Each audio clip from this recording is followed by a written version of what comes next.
Graça e paz, irmãs. Amém. Aqui nós estamos mais um ano para falar das coisas que mais nos interessam.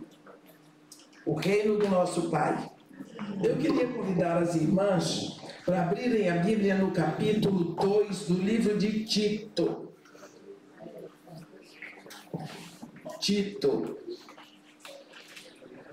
Onde Paulo diz assim para Tito: tu, porém, fala o que convém à sã doutrina. Quanto aos homens idosos, que sejam temperantes, respeitáveis, sensatos, sadios na fé, no amor e na constância. Quanto às mulheres idosas, semelhantemente que sejam sérias em seu proceder, não caluniadoras, não escravizadas a muito vinho, sejam mestras do bem, a fim de instruírem as jovens recém-casadas a amarem ao marido e aos seus filhos, a serem sensatas, honestas, boas donas de casa, bondosas, sujeitas ao marido, para que a palavra de Deus não seja difamada. Eu gostaria de hoje falar desse ministério, não é? Desse ministério que a mulher idosa tem na igreja. Porque quantas vezes nós vemos mulheres na igreja que já estão... Eu estou tendo uma dificuldade para dizer quem é idoso. Porque para mim de 70 para baixo é moço.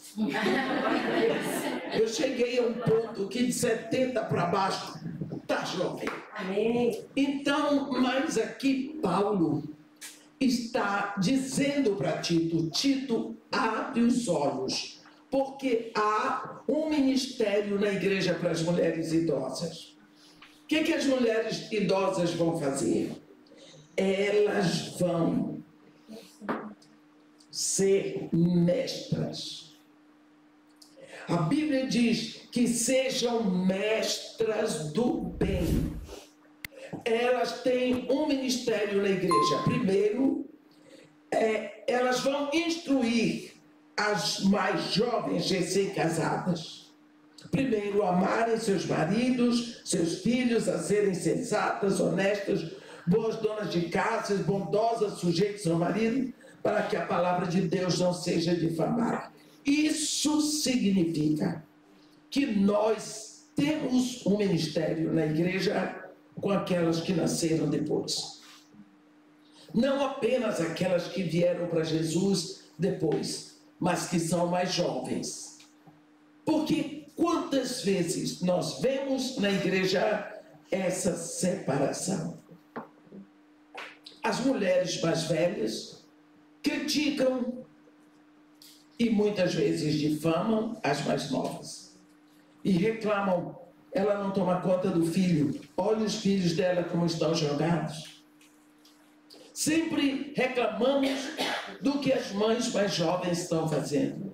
Não sabem criar os filhos, não sabem disciplinar, os meninos dela estão sempre gritando, os meninos dela estão sempre para ali. Olha fulana como é que está se vestindo, está com a calça rasgada, onde já se viu uma filha de Deus com a calça rasgada? Olha o que fulana fez na sobrancelha, botou uma taturana de um lado, uma taturana da outra. Reclamamos quando o povo faz botox e nós simplesmente reclamamos essa outra geração. E quantas vezes nós esquecemos que essa geração mais jovem está vivendo um tempo difícil e nós já passamos por tempo difícil também. Esquecemos como foi difícil o início do casamento, porque relacionamento nunca foi fácil para ninguém. Então, eu queria hoje, chamando a atenção desse conselho de Paulo para Tito, lembrar que quando Deus vai começar o Novo Testamento, ele começa com duas mulheres. Ele começa com duas mulheres de gerações diferentes.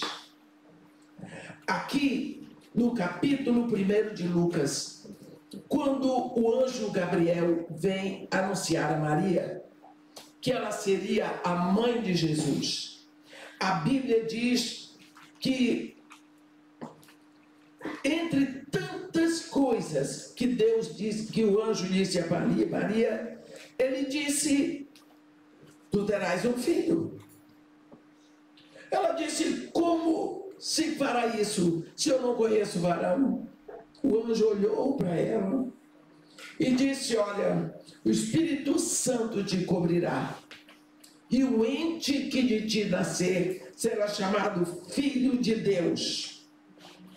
E Isabel, versículo 36 do capítulo 1 de Lucas, e Isabel, tua parenta, igualmente concebeu um filho na sua velhice, sendo este já o 6º mês para aquela que diziam ser estéril. Isso aqui eu gostaria que nós pensássemos um pouco. Por quê? Porque o anjo tinha que entregar o segredo de Isabel para Maria. Porque a Bíblia diz que Isabel engravidou, mas guardou em segredo. Ela ficou se ocultando por 5 meses. Ela não queria que ninguém soubesse que ela estava grávida. Não se sabe por quê, mas ela não queria. Está escrito aqui no versículo 24: passados esses dias, Isabel, sua mulher do sacerdote Zacarias, concebeu e ocultou-se por 5 meses, dizendo: assim me fez o Senhor, contemplando-me para anular o meu opróbrio perante os homens. Ela se escondeu. Então, Maria era parente de Isabel. Isabel morava na Judeia, Maria na Galileia. Mas Maria não sabia. Então, por que o anjo vai anunciar a Maria e ele entrega o segredo de Isabel para ela? Também Isabel, tua parenta, concebeu um filho na sua velhice. Quem diz que Isabel é velha é o anjo. Está escrito aqui. Sendo já este o 6º mês para aquela que diziam ser estéril. Olha, agora nós temos aqui 2 mulheres grávidas. Maria, jovem, grávida de Jesus. Isabel, velha, como diz o anjo Gabriel, grávida de João Batista. Ora, nós sabemos que houve um silêncio profético em Israel desde o último profeta, que foi Malaquias. Agora, depois de 400 anos, me aparece João Batista. Nós vemos aqui 2 gerações de mulheres.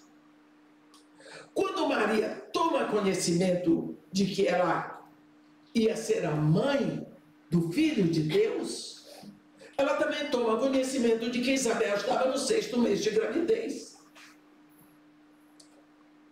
Maria pensou muito mais na situação de Isabel. Porque ela pensou: Isabel, na idade que está. Ora, o anjo disse que ela era velha.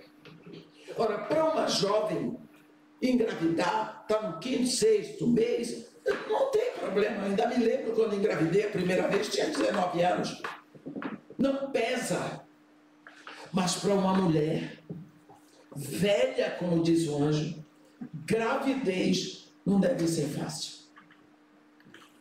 Maria com certeza considerou a dificuldade daquela época, porque ela só podia pensar daquele jeito. E viu que Isabel era esposa de um sacerdote, Zacarias. Então eles não eram ricos.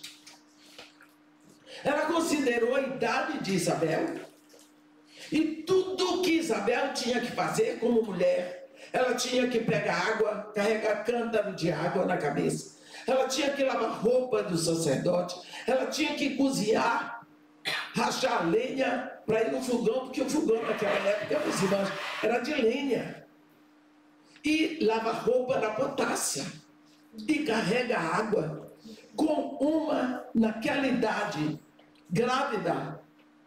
Maria tomou uma decisão séria. A Bíblia diz, naqueles dias, dispondo-se Maria, foi apressadamente à região montanhosa de uma cidade de Judá e entrou na casa de Zacarias e saudou Isabel.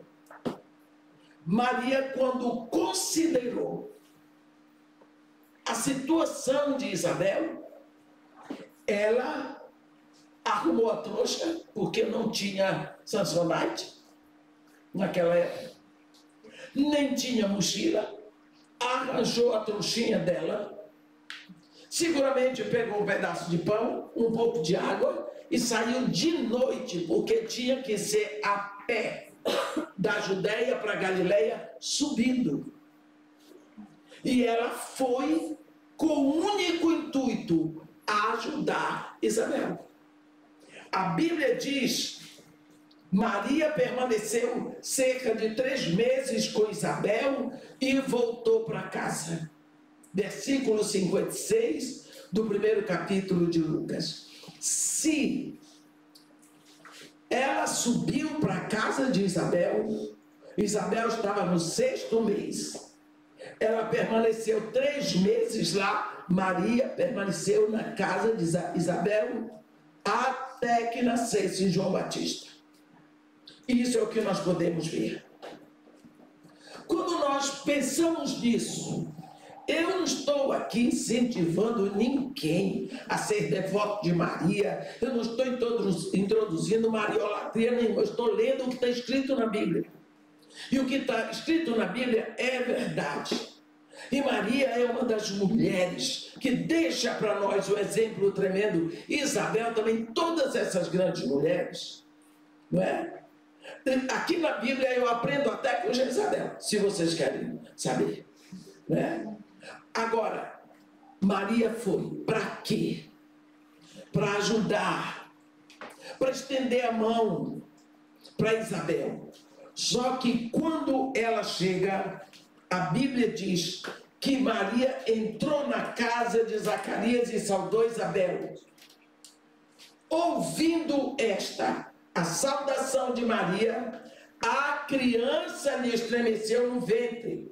Então Isabel ficou possuída do Espírito Santo e exclamou em alta voz: bendita és tu entre as mulheres, e bendito é o fruto do teu ventre. De onde me vem que me venha visitar a mãe do meu Senhor?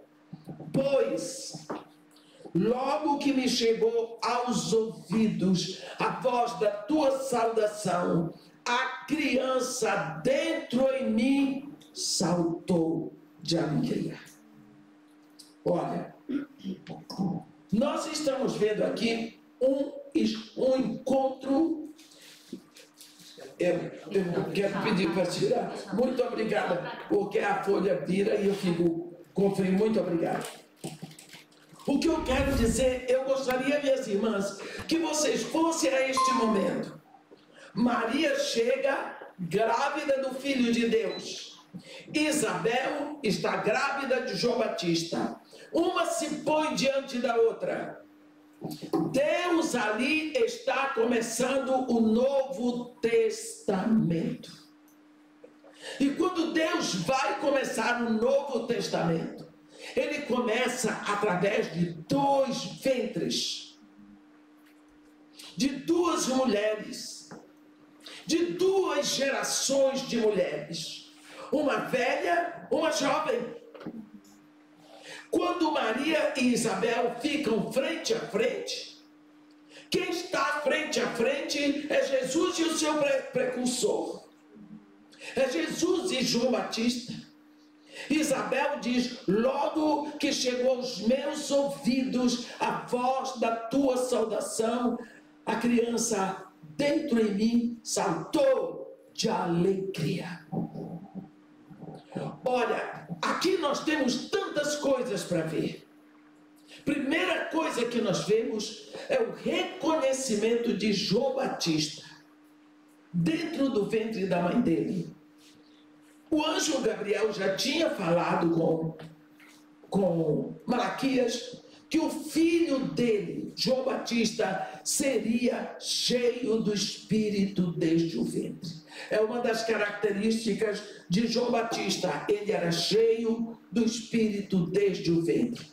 Agora estão as duas aqui.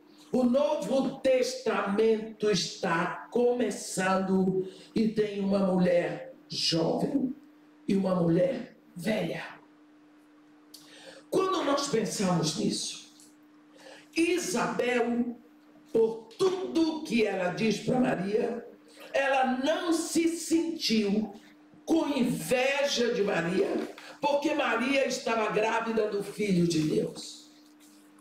Maria não se sentiu superior a Isabel, porque o que ela tinha no ventre era o Filho de Deus.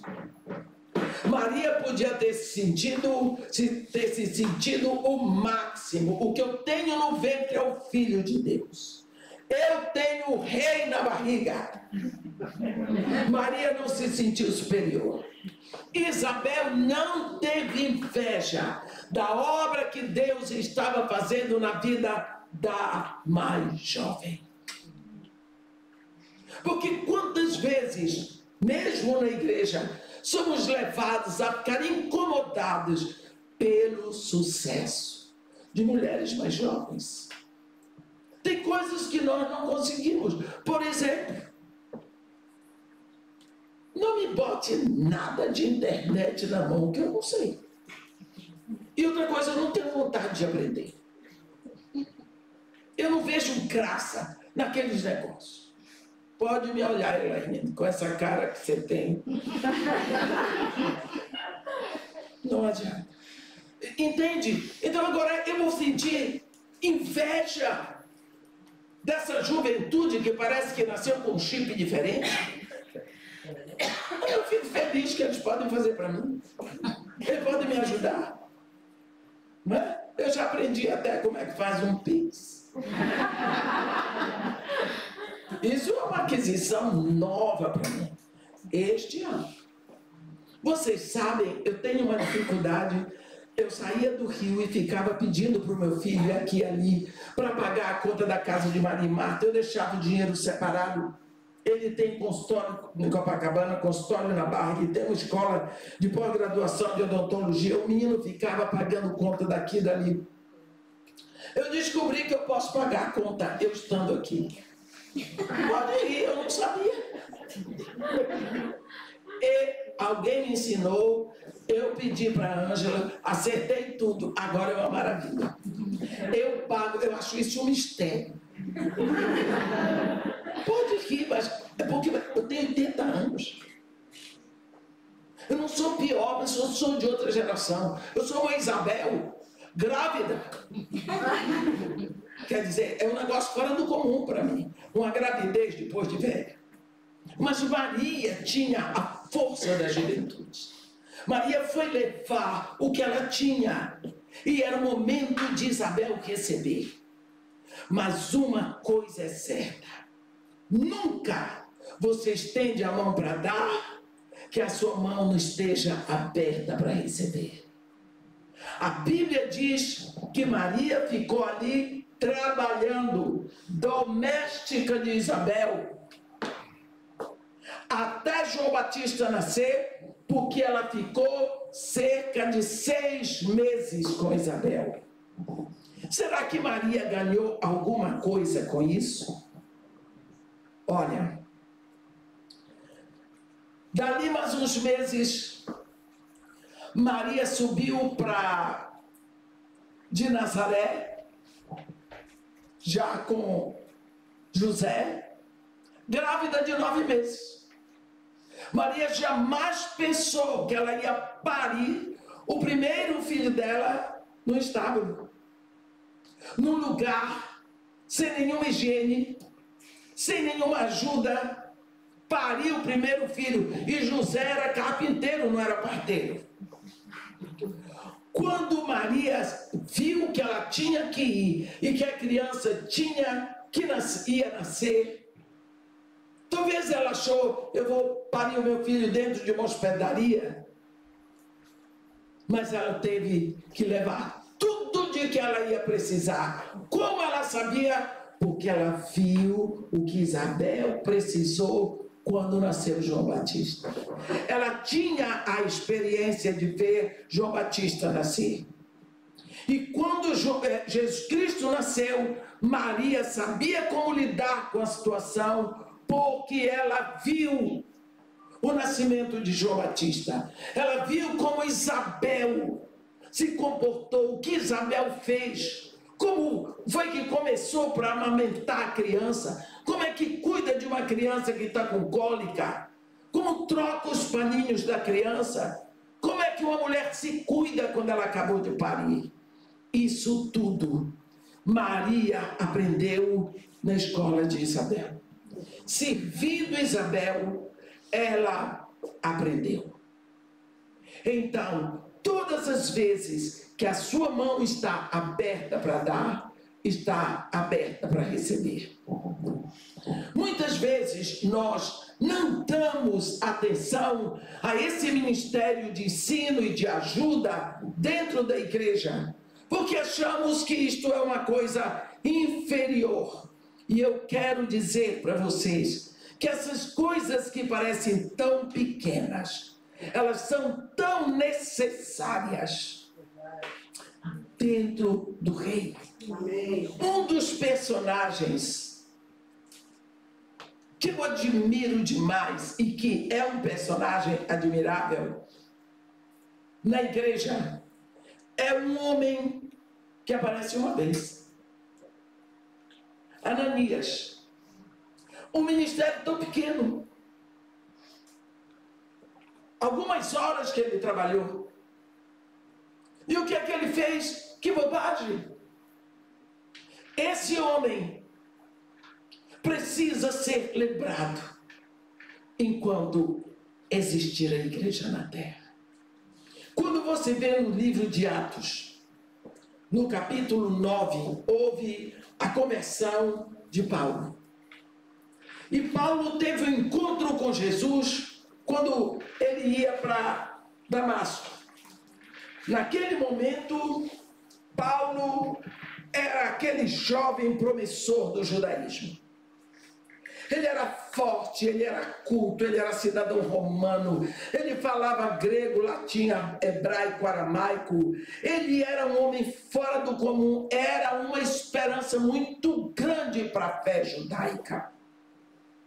Ele já tinha conseguido tudo em Jerusalém, ele tinha espalhado e dispersado a igreja, e no ministério dele, ele tinha produzido o primeiro mártir da igreja.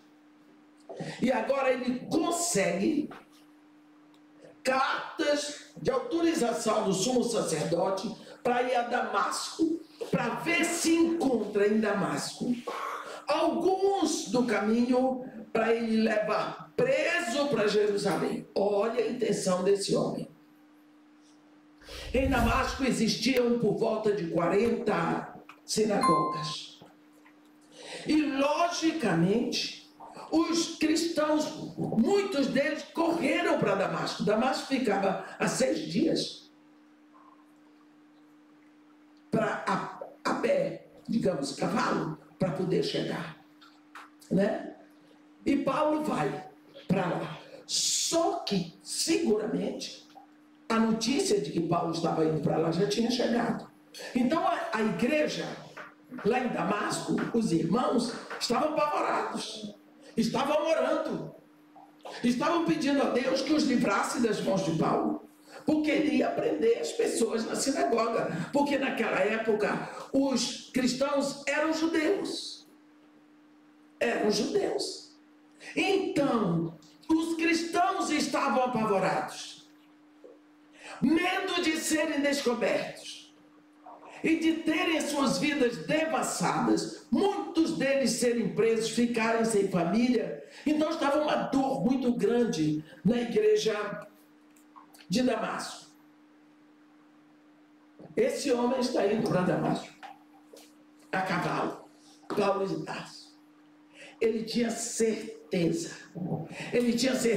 absoluta que Jesus Cristo não era o Messias e que ele era um vândalo que tinha sido crucificado e não tinha ressuscitado.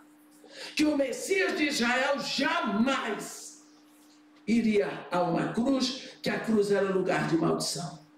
No meio do caminho, ele tem aquele encontro com Jesus, ele cai, e do chão, quando Jesus diz para ele: Saulo, Saulo, por que tu me persegues? Saulo diz: quem és tu, Senhor? Ele diz: eu sou Jesus, o Nazareno, Paulo, entendeu? A quem tu persegues? Quer dizer, Jesus dá o primeiro título a Paulo: perseguidor. Quem deu o título de perseguidor a Paulo foi o próprio Deus. Quando Paulo ficou ali, mas Jesus disse: levanta-te, porque vai para a cidade que te dirão o que deves fazer. Eu queria que vocês pudessem imaginar o que aconteceu ali na cabeça daquele homem. Então ele ressuscitou. Ele está falando comigo? Então é ele mesmo? Então como é isso? Quer dizer que eu matei o pessoal dele? Quer dizer que nós botamos nosso Messias na cruz? Então quer dizer que eu estava todo errado? Então quer dizer que nós todos estamos errados? Eu não entendo como é que Paulo não enlouqueceu. Bem, ele foi levado para Damasco.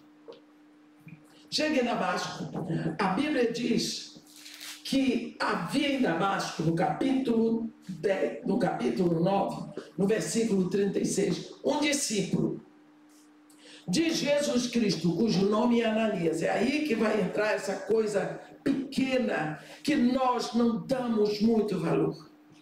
Como não damos muito valor, às vezes, ao nosso trabalho dentro da igreja, porque nós não estamos no púlpito pregando, porque nós não estamos fazendo os grandes congressos. Então nós não damos valor ao calcanhar, porque só damos valor à boca. Jesus Cristo aparece numa visão para Ananias e diz para ele: Ananias, e ele diz assim: tudo bem, dispõe-te e vai à rua que se chama Direita, e na casa de Judas procura por Saulo, apelidado de Tarso, pois ele estava orando. E viu entrar um homem chamado Ananias e impor-lhe as mãos para que recuperasse a vista. Olha o que Jesus está fazendo aqui. Aqui ele dá uma visão para Paulo. Paulo está vendo Ananias. Jesus mostra Ananias para ele. E aqui Jesus está falando com Ananias. Quando Jesus diz isso para Ananias, Ananias tomou um susto. Talvez disse: não, eu não acredito. O quê? Nós estamos apavorados aqui, pedindo a Deus que nos livre desse homem. E Ananias é enfático com Jesus. Ele diz: Senhor, de muitos nós temos ouvido os males que este homem fez aos seus santos em Jerusalém. E ele veio para cá, o Senhor sabe o que ele veio fazer? Ele trouxe autorização dos sacerdotes para prender a todos aqueles que invocam o seu nome. Este homem, ele veio para nos matar, ele veio para nos prender, como ele fez em Jerusalém, que ele veio para cá. Nós estamos orando, nós estamos pedindo a Deus que nos livre dessa praga. O homem ficou cego, o Senhor quer que eu vá curar? Deixa o homem cego. Jesus ouviu toda a jaropada de Ananias. E quando Ananias acabou de dar informações para Jesus, Jesus disse para ele: vai, porque este é para mim um instrumento escolhido para levar o meu nome perante gentios e reis, até perante o povo de Israel. Pois eu lhe mostrarei quanto lhe importa sofrer pelo meu nome. Este Ananias, agora, acabou a visão. Ele pode escolher não ir, mas ele vai. Eu fico pensando no caminho de Ananias. Ele andando naquela rua, da casa dele até a rua que se chama direita, né? Na casa de Judas. E o que aquele homem levava na mão? Aquele homem levava nas mãos a cura para a cegueira de Paulo. Ele levava a porta aberta para o ministério de um homem que foi escolhido muito, muito antes de nascer para levar o evangelho aos gentios. É como se o ministério de Paulo dependesse do que Ananias levava na mão. Jesus Cristo não podia ter curado Paulo? Jesus Cristo não podia ter feito com que Paulo não ficasse cego? Mas Jesus Cristo entregou o milagre, o poder na mão de um homem que você vai ouvir falar só aqui, Ananias. 90% dos cristãos saem dessa terra sem saber quem era Ananias. Está vendo? Parece alguém que não tem importância nenhuma no contexto igreja. Esse homem leva na mão a solução para o sonho de Paulo, para a abertura do trabalho da igreja. E quando ele entra na casa onde Paulo estava hospedado, ele entrou, impôs as mãos sobre Paulo e disse: Saulo, irmão. Quando que Paulo pensou de ouvir este título de uma pessoa a quem ele tinha vontade de matar? Saulo, irmão, o Senhor me enviou, a saber, o próprio Jesus que te apareceu no caminho por onde vinhas, para que recuperes a vida e fiques cheios do Espírito Santo. A Bíblia diz: imediatamente lhe caíram dos olhos como que umas escamas e tornou a ver. A seguir levantou-se e foi batizado. Pense bem, 3 dias sem ver, sem comer, sem beber, orando. Agora, quando Ananias impõe as mãos, as escamas caem, ele vê. O primeiro rosto que ele vê é o rosto de alguém que ele queria matar. O que vocês acham? Esse Ananias, que traz o chute inicial para o ministério de Paulo, para Paulo saber que tinha irmãos, que tinha uma igreja ali em Damasco, e que não era para ele dispersar, este homem Ananias é uma figura tão pequena, quase despercebida na Bíblia, mas é a ele que Jesus Cristo chama para esse grande ministério. Por que nós precisamos considerar essas coisas pequenas? Porque Deus não desprezou as coisas pequenas. Uma das coisas que são lindas que Paulo diz no discurso dele no Areópago, no capítulo 17 de Atos, é que de um só Deus criou toda a raça humana. Agora, nós às vezes não estamos aceitando fazer o trabalhozinho que nós chamamos de trabalho de formiguinha. O trabalho de formiguinha. Olha, eu estou aqui. Eu vim da Suíça eu vim para Portugal, de Portugal fui para a Inglaterra, voltei hoje, eu estou aqui. Depois, semana que vem, eu chego no Brasil, vou para os Estados Unidos, eu estou por aí. Mas ai de mim, ai do meu trabalho, se eu não tivesse pessoas que não aparecem, mas que trabalham. Lá na casa de Maria e Marta, eu tenho mulheres de valor, filhas de Deus, que dão conta do recado. Eu posso entregar ouro em pó na mão daquelas mulheres. Elas trabalham, elas amam as crianças, porque o âmago do trabalho são as crianças. Não é? Elas trabalham, elas são responsáveis, mas elas não aparecem. Mas eu não ia andar no ministério se eu não tivesse pessoas que oram por mim, pessoas que ofertam, pessoas que trabalham para me ajudar.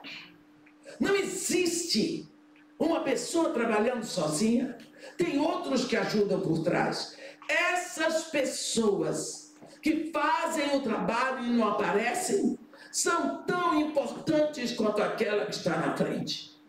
E talvez você, como mulher na igreja, você se sinta assim uma pessoa meio que sem ter muita coisa para fazer. Se você é velha, tem sim o que fazer.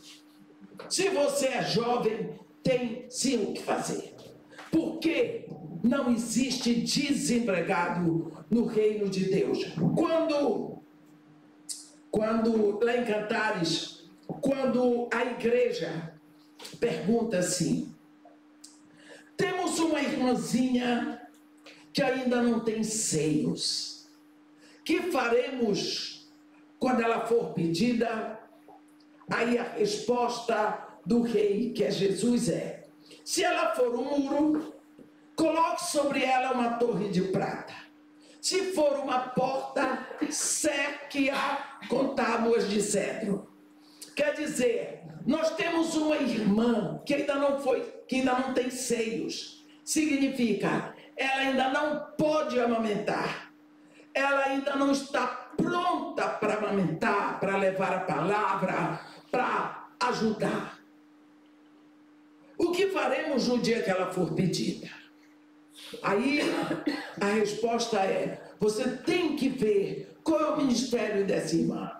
Se ela é uma porta ou se ela é um muro. Ora, o muro ele dá a segurança do limite. O muro estabelece limite. O muro é imutável. O muro é imóvel. O muro não faz barulho, mas o muro está ali, vigilante, dia e noite, o tempo todo. Então, se ele está ali atento, vigilante, o tempo todo, coloque sobre ele uma torre de prata. Existem pessoas assim na igreja. Pessoas que não falam, que não fazem movimento, que ficam quietinhas no seu lugar. Essas pessoas, elas estão atentas ao que acontece. Essas pessoas são as intercessoras. Elas percebem de onde vem o perigo. Elas sabem quem entrou e quem saiu. Por quê? Porque elas são silenciosas como um muro. Mas tem aquelas pessoas que são como a porta. A porta abre, fecha, abre. A porta está sempre em movimento. Não tem quem ignore uma porta, porque ela está sempre em movimento. Então, já que ela se movimenta tanto, cerque-a com tábuas de cedro, porque o cedro perfuma. Então, pelo menos ela vai estar perfumando. É isso. Tem pessoas na igreja que fazem mais movimento do que outras. Eu ando com uma pessoa que é um muro. Ângela, de vez em quando eu digo, estou com tanta saudade da sua voz. Não fala, não faz barulho. Por quê? É um muro. Mas vê as coisas onde eu não vejo. Por quê? Porque eu sou a pó. Vou exalar no meu perfume. O que eu quero dizer com isso tudo, meus irmãos? É que tem ministérios que não aparecem. O que seria de Paulo se Ananias não fosse? Mas porque Ananias foi, eu vim a ti para impor as mãos sobre ti, para que recuperes a vista, seja cheio do Espírito Santo. Ananias. Até hoje você vê Paulo e nós honramos a memória desse irmão. E cadê Ananias? Você vê um ministério tipo o ministério de Pedro. Que ministério lindo o ministério de Pedro.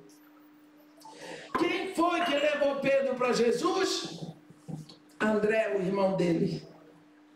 Assim que André, no capítulo 1 de João, assim que André vai à casa de Jesus, fica com ele até 4 horas da tarde, ele corre e encontra, a Bíblia diz, um dos dois que tinham ouvido o testemunho de João Batista e seguido a Jesus era André. Ele foi encontrar primeiro seu irmão Simão, a quem disse, achamos o Messias, e o levou para Jesus. E Jesus, quando viu Simão, disse, tu és Simão, o filho de João, mas tu serás chamado Cefas, que quer dizer Pedro. Quem levou Pedro para Jesus? André. Quando é mais que você ouviu de André? Fora aquele momento da multiplicação dos pães e dos peixes? Cadê André? Mas e Pedro? Pedro nós sabemos. Pedro despontou. Pedro saiu, abrindo as portas do reino, usando a chave dos reinos, primeiro abrindo o reino para os judeus, no dia de Pentecostes, depois abrindo o reino para os samaritanos, no capítulo 8, depois abrindo para os gentios, no capítulo 10 de Atos. Mas André, ninguém mais ouviu falar de André. Mas, enquanto existir o ministério de Pedro, André está nas sandálias de Pedro. Ananias nas sandálias de Paulo. O que eu quero dizer, talvez você que é mulher, aqui na igreja, você ainda não encontrou uma grande coisa para fazer aqui na igreja. Não é? Hoje eu cheguei, eu vi uma irmã ajeitando lá os papéis de um lado, outra ajeitando a mesa do outro, outra me bota aqui esses enfeites, e a outra está tocando, mas nem todas vão tocar, ministrar a adoração. O que eu quero dizer é que tem um espaço, que tem um lugar, e tudo aquilo que você faz no reino, ele fica registrado. E como Maria, que não se sentiu tão superior a Isabel, que não pudesse ir para a casa de Isabel para lavar a roupa, para carregar água, para limpar a casa, para cozinhar, para rachar lenha. Maria não se sentiu tão importante só porque ela tinha o Filho de Deus no ventre. Mas enquanto ela fez aquilo tudo, ela estava fazendo um estágio, porque ela ia precisar de todo aquele aprendizado.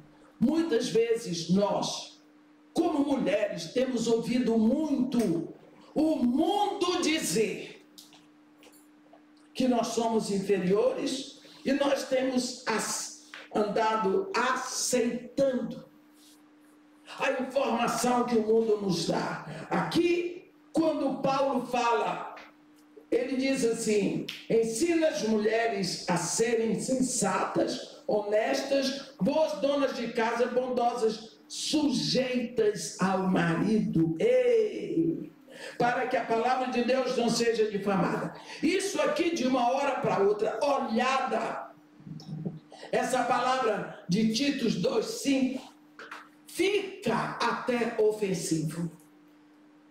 Um dia eu estava lá no Brasil, assim, primeira semana do mês, no Banco Itaú, o banco abre às 9, de 9 às 10, para os idosos. Então, eu vou para a fila do banco, às 9. E eu estava na fila. E fila de velho. Tem muita novidade. Fila de velho, porque velho normalmente sabe tudo. E tem uns que gostam de dar aula. Levei meu livrinho, eu estou lá fazendo caça-palavras. E tinha um homem fazendo um discurso. Mas acho que ele queria ser agradável a todo mundo. Então ele estava atacando essa mania agora de virem com essa novidade que mulher tem que ser sujeita ao marido. Onde já se viu que mulher tem que ser submissa? Isto é ridículo, nós não podemos aceitar. E eu estou lá ouvindo quieta. Mas me aparece uma mulher que vinha lá da direção do Leme e me reconheceu. Oh, irmã, mas que coisa maravilhosa isso aqui. Eu pensei, sujou minha barra, porque agora ele está sabendo, ele estava falando mal dos crentes, né? E eu falei com ela e tudo mais, e ela depois saiu. O homem parou quando a mulher falou, e ainda me chamou de pastor agora. E o homem tinha parado de conversar, ficou olhando para mim.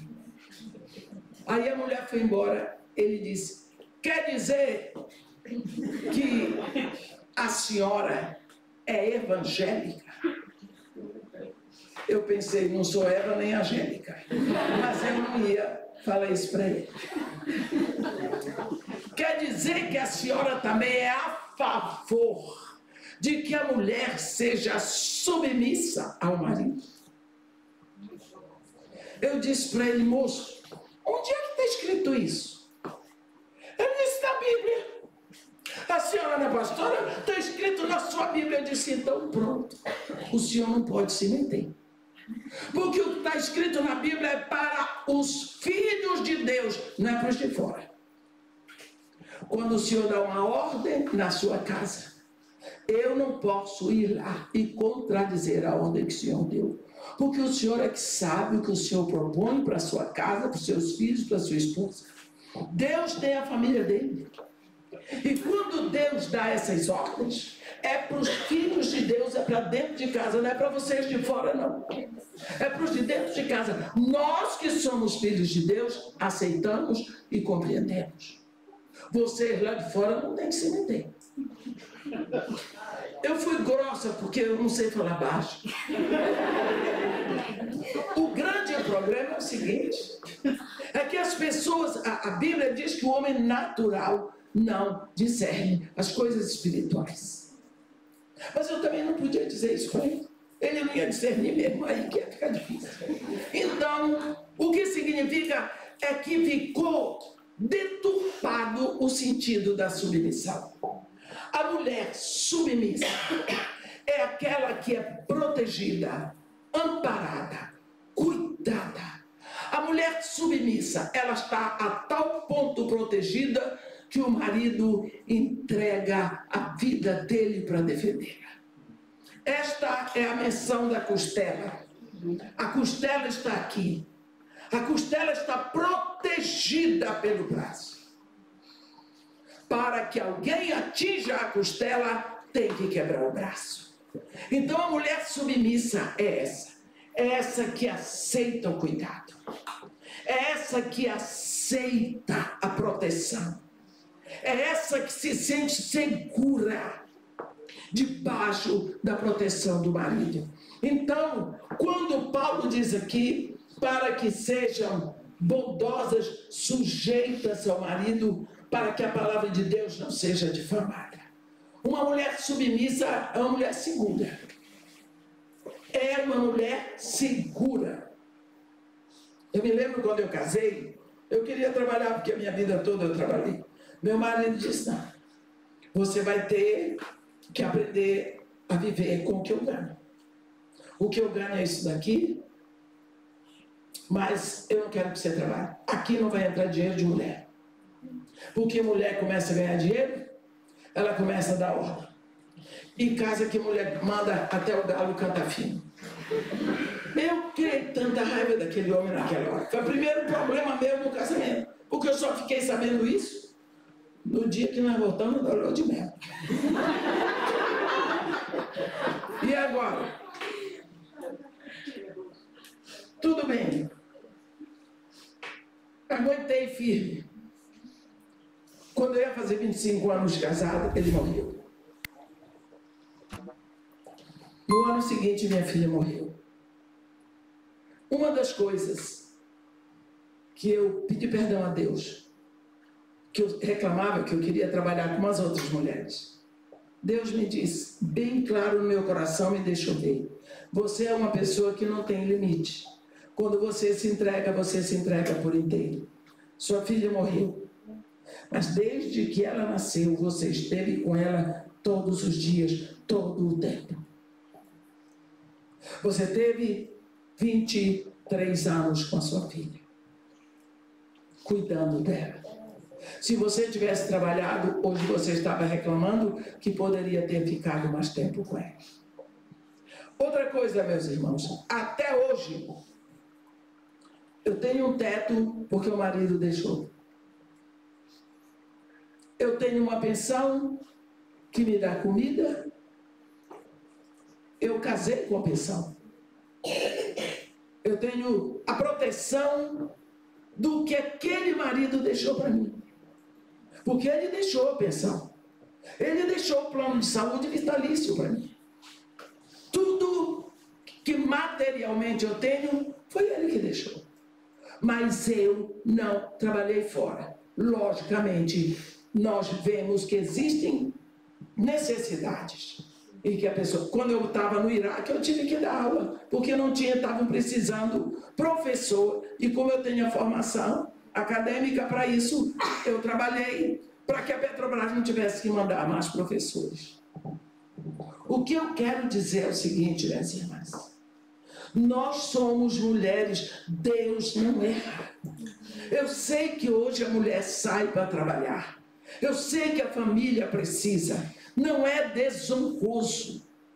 O grande problema é que no meio dessa confusão, você tem que encontrar um meio de ser protegida pelo marido, de ser amparado, de deixar para o marido o direito que ele tem de proteger você, de amparar, de cuidar de você.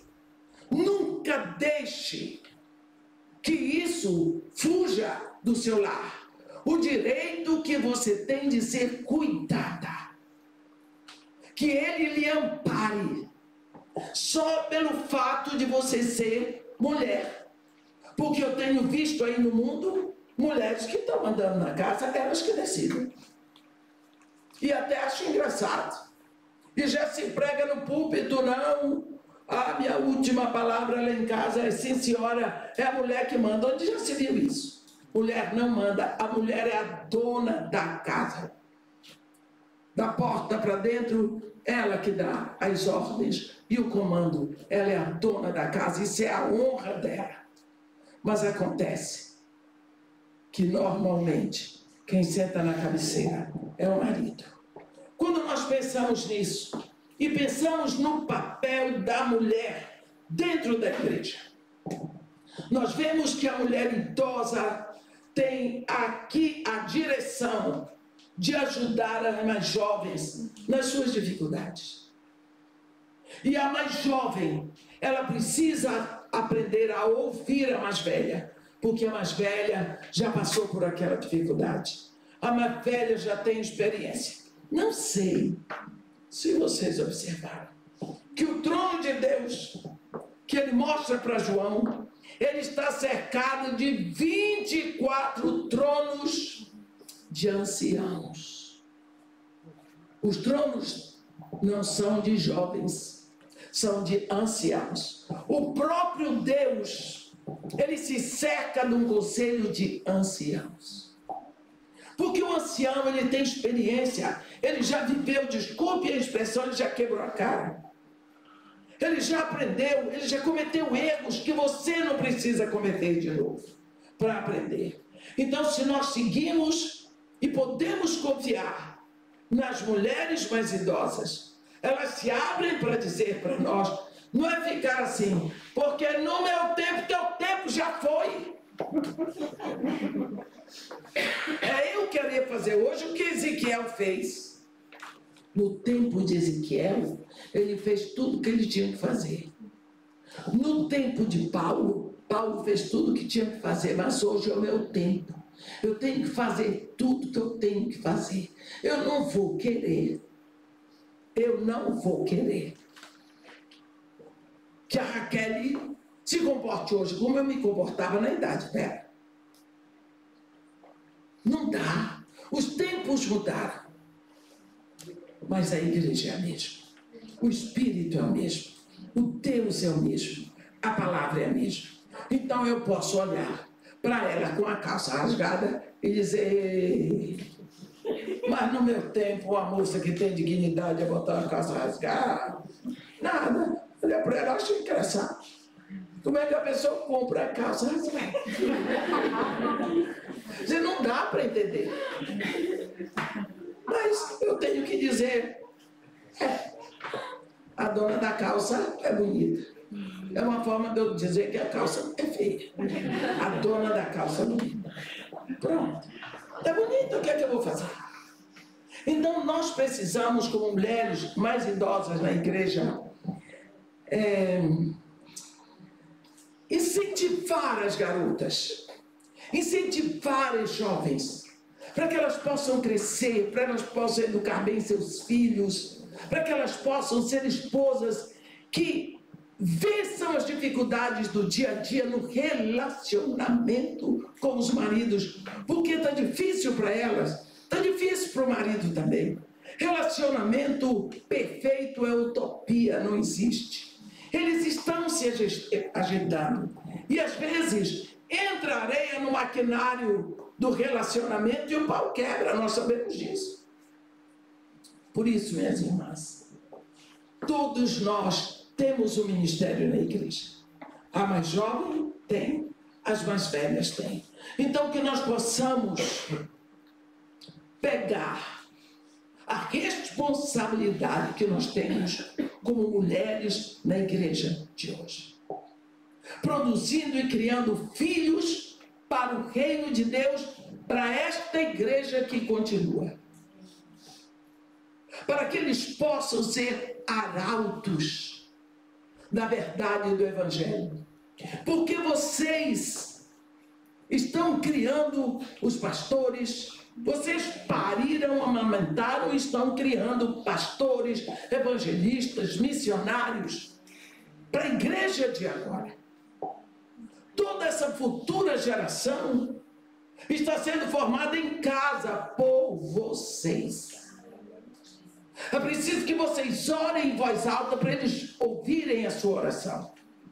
É preciso que vocês falem a palavra de Deus em voz alta em casa para eles ouvirem a palavra de Deus.